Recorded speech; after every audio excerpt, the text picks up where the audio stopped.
Pa. Mbote ba Congolais partout bozwami. Spécialement na pesi mbote na ba Congolais oyo bazwami na mavioke le kunana Kimbanseke. Ngai Muyomba, ngai Manseba, ngai Ngwashitope Noko Clovis na elongo na Congo Esengo TV to memeli bino une analyse intelligente. Alors, c'est parti.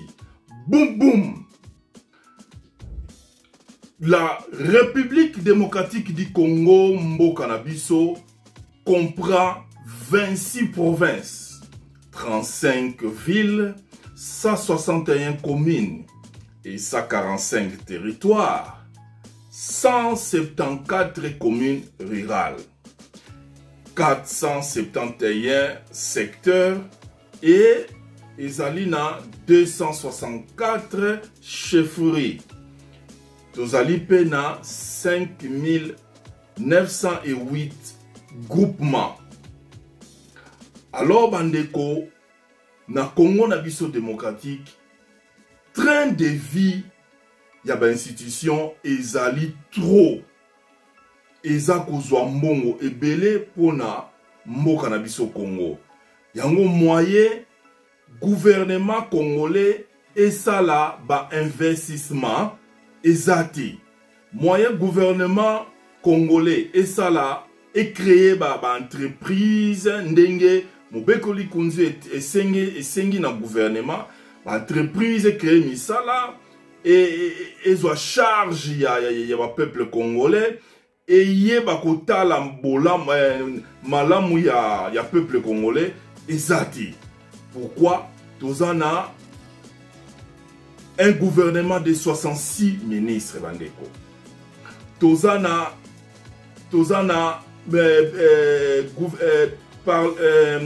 mobekoli kunzi et permettre na biso mboka na biso Congo tozala na un parlement bicaméral. Et l'objet tozana Assemblée nationale, tozana Sénat. Na bato kendaka na Sénat to pe bato ba élu ya Sénat ba bengi bango ba sénateur. Ba élu ya Assemblée nationale ba bengi bango ba député. Alors bandeko bolandanga na bokebi parce que lelo toza vraiment ko beta c'était na train de vie oyo etali parlement na biso. Alors bandeko, les deux institutions ceux qui baza réunis ba bengi yango parlement. Parfois ba bengaka bango congrès tango ba sangani elongo Assemblée nationale, Sénat tango ba sangani ba bengi yango pe congrès.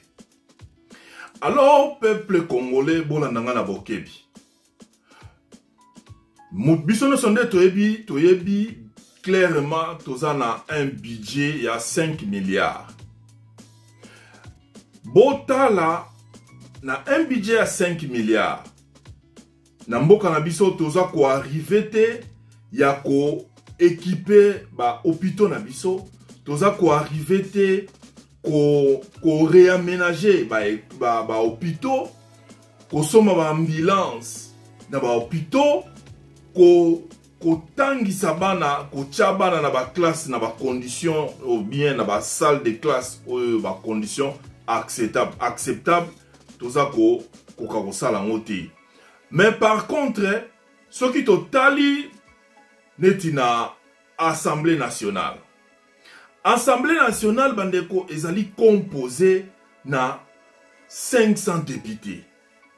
Alors, chaque député mibeko epesi endingisa azala na assistant parlementaire.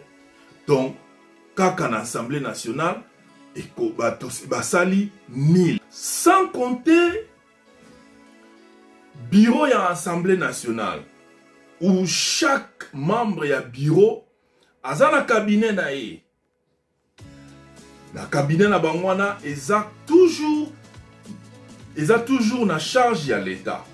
Et chaque cabinet eza na frais de fonctionnement na ye, na ngo plutôt. tuana nyonso tu oyo bata bureau baza na bacortège, baza na bavéhicule oyo l'état azwaka charge, carburant nango et consort. Nyonso wana na frais à l'état, nyonso wana toza kaka na un budget de 5 milliards. Tobosani te bandeko, kaka na Assemblée nationale, eza pe na administration mobimba, donc équipe technique, équipe d'appoint, ba salaire na bango et ba frais ba avantages sociaux na bango. Nyonso wana bandeko eza kaka na 5 milliards bandeko. Tokende na ngambu ya Sénat. Na Sénat bazali au nombre ya 109. Et bango pe balali te, bango pe batikali nsima te, bazali na nombre 109 et puis baza na ba assistant parlementaire na bango baza pe 109. Et chaque sénateur aza na autorisation wana ndenge moko chaque député kuna na Assemblée nationale. Sans compter bureau na bango mo baza ba sénateur baza na ba assistant na bango baza 218. Sans compter bureau na bango, ba bureau ou pe baza na ba cabinet na bango. Baza na ba cortège ndenge kaka eza kuna na ngambu ya bandeko ya Assemblée nationale. Ndenge mo pe na bandeko oyo baza na Sénat nde baza pe na ba cabinet na bango, baza na ba cortège, ba carburant pour na ba véhicule wana et consort, baza pe na administration mobimba, baza na service technique, baza na ba protocole et nyonso wana eza na charge ya l'État. Yango peuple congolais tolobi boye. Avant confinement, ezali ndenge mokote na après confinement. Monde entier ezali au traverser crise économique. Wana peuple congolais esengeli toyeba yango. Alors, esengeli pe mboka na biso eluka ndenge nini ya ko réduire train de vie. Parce que train de vie oyoyo et toza nango da mboka na biso eza trop. 500 députés. On a nini sous 500 assistants parlementaires. Bon, toyebi été mutu moko akoyi ko se suffire te pona ko sala ba débat nyonso. Mais ceux qui bande ko baza 500 bakoki pe ko s'organiser pona ko sala ke non ba débat ezala sélectif. Disons par exemple sur le sur la Bible sala ba débattre matière matière ya défense. Ba oyo baza na nini na makanisi o baza na ba mayele oyo ezali na makambo etali défense ba débattre ba nourrir ango et après ba talisi bandeko o mususu o baye baza na baza na connaissance te na défense. Batalisi bango voilà au biso de travail au tosai na commission ne to nourrir ango. Mutu soko za intellectuel bandeko je pense a na capacité intellectuelle il y a quoi apprécier makambo oyo domaine oyo bandeko ba yebi basali yango malamu soki basali yango mabe a na capacité à quoi apprécier ezandengwana soki ba réduire quand même 500 assistants parlementaires. Côté à Sénat, va réduire 109 assistants parlementaires. Et Koki pe Kobanda ko garder mbongo muke na poche ya l'État. Parce que na moment où tozo loba ba signaux ne se sont ça a été gouvernement a na difficulté. Bon, même pas signaux. Réalité, tout parler en termes de réalité. Gouvernement a na difficulté yako ça la investissement. Gouvernement a na difficulté yako créer une entreprise. Gouvernement congolais ils ont na difficulté yako réhabiliter une entreprise il y a l'état oyo kufa.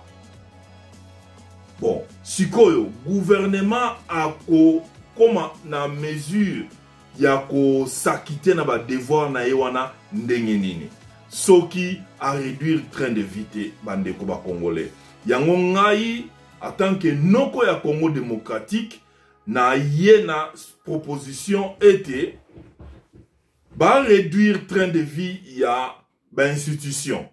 Soki ba réduire train de vie ya ba institution, l'État a besoin moins souffle a ko sala mo ba réserve ba ba capitaux et ba réserve wana ba ko orientango na ba investissement topé ba réserve wana ba ko orientango na ba réhabilitation ba hôpitaux na biso na mboka na biso Congo ba ko orientango na ba réhabilitation ba route ba ko orientango na biloko nyonso tout et ko produire pour que après peuple nyonso ait bénéficié nango. Alors ba congolais pour salelanga ba commentaire bino be opesa ngai oya bino makanisi nde tokutani na édition oyo zoya. Ciao. Nabalae Zambe ya estere Yawe salanga nabalae nabala na pesa ba invité na ngai ba invitation ya sonité oyo nzambe ya ba invitation maison given azali